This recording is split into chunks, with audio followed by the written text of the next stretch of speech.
GT பாலம்னு அழைச்சா யாருக்கும் தெரியாது, GT Naidu பாலம்னு அழைச்சா தான் தெரியும், நாயுடு பாலம் அழைச்சா தான் தெரியும். ஏன்னா அவர் ஜிடி நாயுடுனே அறியப்பட்டிருக்காருன்றாங்க. ஆனா அவருடைய பிள்ளைகள் யார், இந்த துரைசாமி மகன் கோபால்சாமி இருக்காரு, ஜிடி மகன் நடத்தக்கூடிய இன்ஸ்டிடியூட் இருக்கு.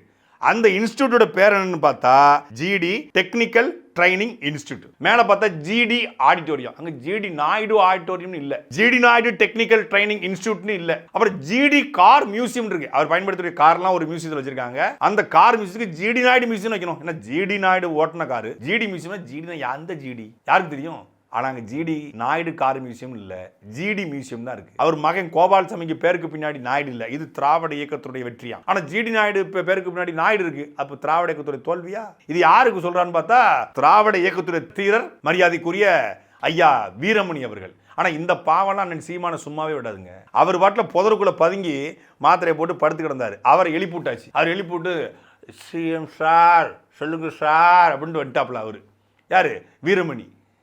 அவர் வந்துகிட்டு ஜிடி நாயுடுக்கு முட்டு கொடுக்க வந்திருக்காங்க.